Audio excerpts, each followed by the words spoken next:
Wi-Fi has become as commonplace as cars.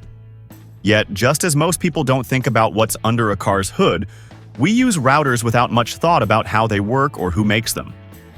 But in December 2024, news about a potential ban on TP-Link routers, bestsellers on Amazon, and the backbone of internet connectivity in most US homes, prompted many to reconsider online security and take a closer look at the companies behind these devices. Only after these reports did many people realize that TP-Link is a Chinese company.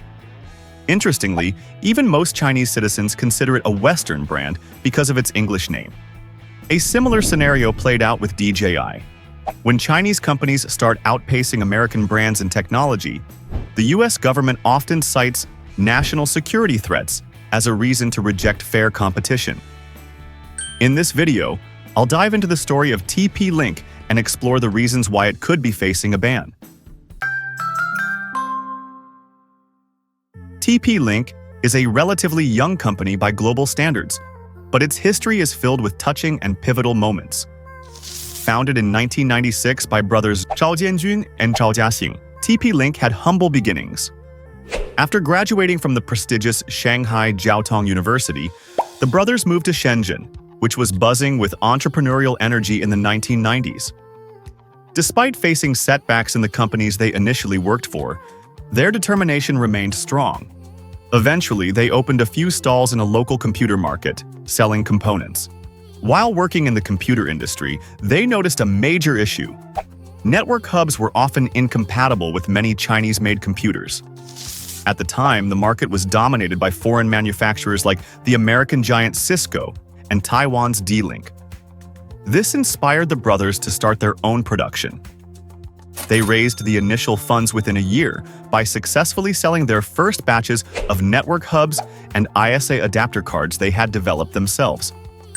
The name TP-Link was inspired by Alexander Graham Bell's invention of twisted pair cables, TP, which provided reliable data transmission by reducing electromagnetic interference. The brothers wanted their products to embody the same reliability and security. Their choice of industry couldn't have been better. The networking device market was booming, with new offices and internet cafes popping up all over China. In 1998, TP-Link launched its first Ethernet switch, breaking the monopoly of imported devices on the Chinese market. The company's production facilities manufactured over 10,000 network cards per month. TP-Link quickly gained recognition for its modem, 33.6K adapter, and PCI cards supporting 100 megabits per second speeds. By the early 2000s, TP-Link had mastered key areas of networking technology for both home and office use, including ADSL and optical solutions. Partnering with the American company Atheros, TP-Link began producing wireless devices based on the 802.11bg standard, commonly known as Wi-Fi, a brand introduced and promoted by the Wi-Fi Alliance. Around this time, China's domestic market was rapidly expanding, further solidifying TP-Link's position as a market leader.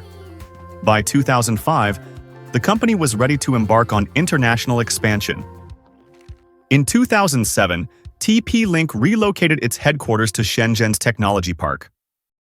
A year later, the company established a U.S. branch in the small city of Brea, California. Following the opening of its overseas branch in California, TP-Link began supplying products to over 120 countries and set up research and development centers worldwide. In the router market, TP-Link gained popularity thanks to its wide range of products that offered excellent value for money. Many of their routers featured capabilities typically found in higher-end models, making advanced networking more accessible to a broader audience. For home use, ease of setup was a critical feature. TP-Link appealed to both tech-savvy users and those unfamiliar with networking technology. The company continually updated its product lineup with the latest innovations to remain competitive in the fast-evolving tech industry. Over the years, TP-Link released several products that further strengthened its position in the networking technology market. In 2017, the company launched its first whole-home Wi-Fi system, the Deco M5. This product earned TP-Link the top spot for customer satisfaction among Wi-Fi router providers.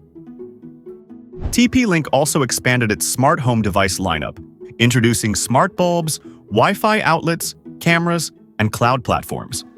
TP-Link's global recognition was reinforced by numerous awards. In 2021, the company received the IF Product Design Award for its mesh Wi-Fi system, the Deco Voice X20, which featured voice control via Alexa. This innovative product not only provided seamless Wi-Fi coverage throughout the home, but also allowed users to manage their smart devices with voice commands.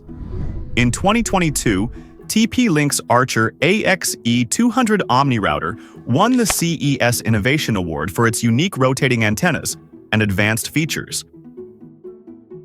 In 2024, TP-Link released the Archer BE900 router, based on Wi-Fi 7, with a primary focus on improving multitasking and reducing latency in environments with many connected devices. With bandwidths of 320 MHz, double that of the 6th generation Wi-Fi, Wi-Fi 7 enables faster speeds. The new standard also enhances support for high-bandwidth applications like VR, augmented reality, gaming, and video conferencing. However, the company's journey hasn't been without its challenges. In 2019, TP-Link faced criticism for a vulnerability in its routers that allowed for remote access. The issue stemmed from users rarely changing default passwords. Although the company released patches, the problem persisted.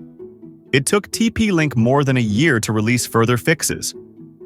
In April 2023, the American company Netgear filed a complaint with the U.S. International Trade Commission, accusing TP-Link of infringing on several Wi-Fi technology patents. In response, the ITC launched an investigation. In May 2023, the judge overseeing the case issued a preliminary ruling, finding that TP-Link had violated Section 337 of the U.S. Tariff Act, agreeing that TP-Link's products infringed on Netgear's patents.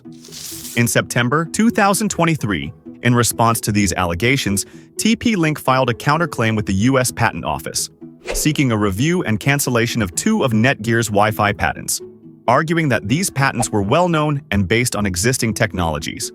Your Honor, I object! And why is that, Mr. Reed? Because it's devastating to my case! Overruled. Good call! Exactly 1 year later, in September 2024, Netgear and TP-Link reached a settlement in which TP-Link agreed to pay Netgear $135 million to resolve the patent dispute.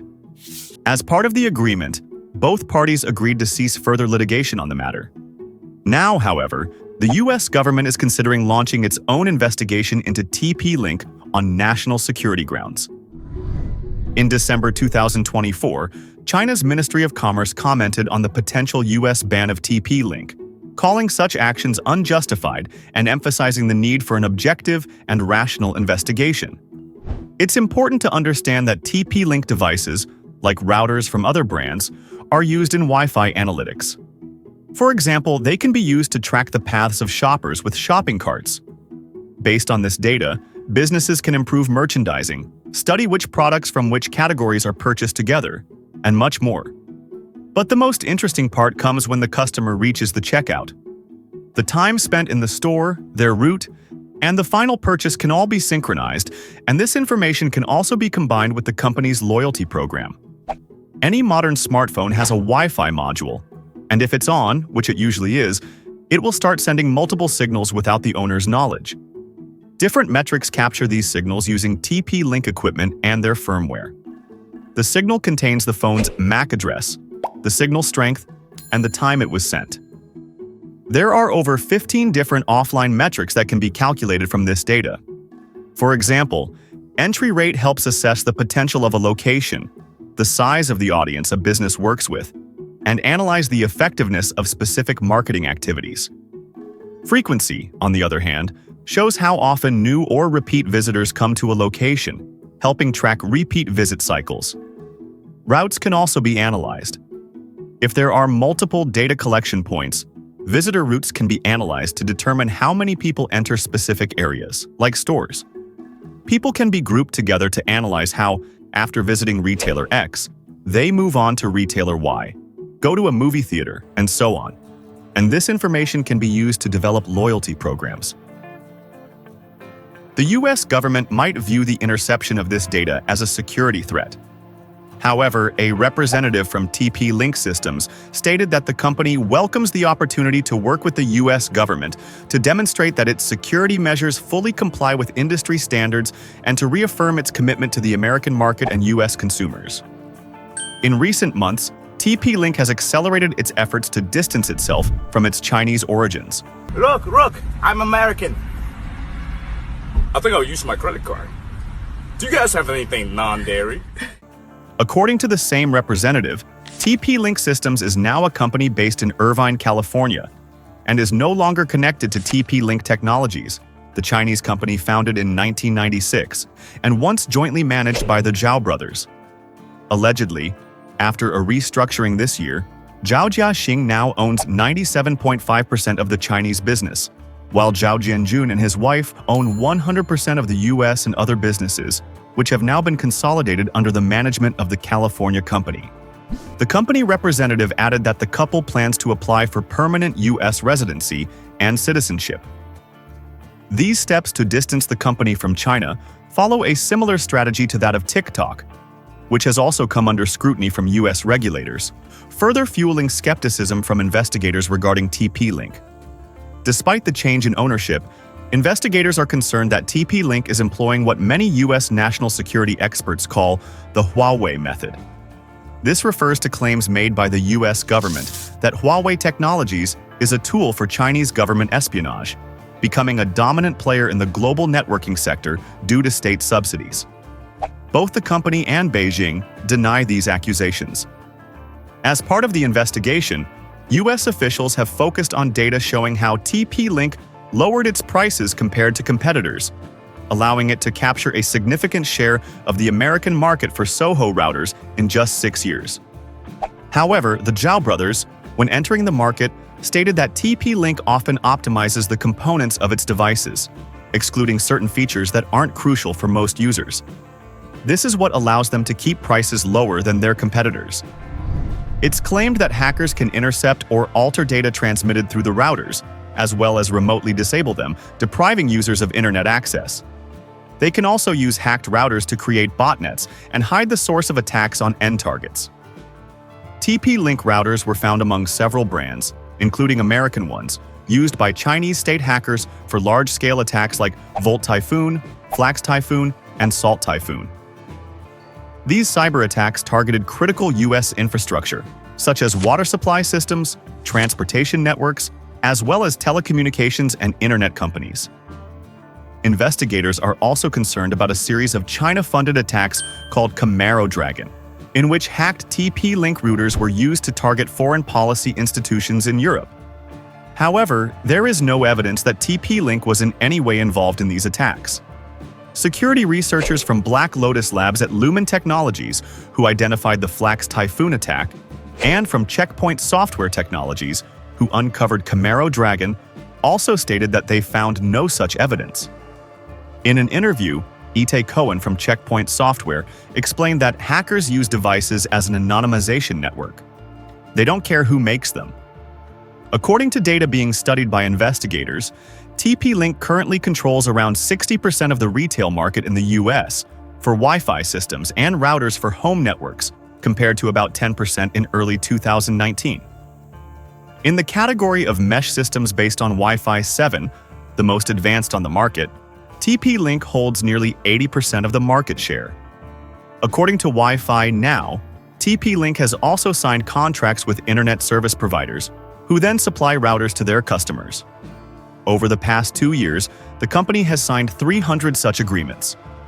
The new powers under which the US Department of Commerce is currently investigating TP-Link were developed to assess risks related to China. The department seeks to block the company from doing business in the country based on an evaluation that it poses a security threat, rather than any explicit actions.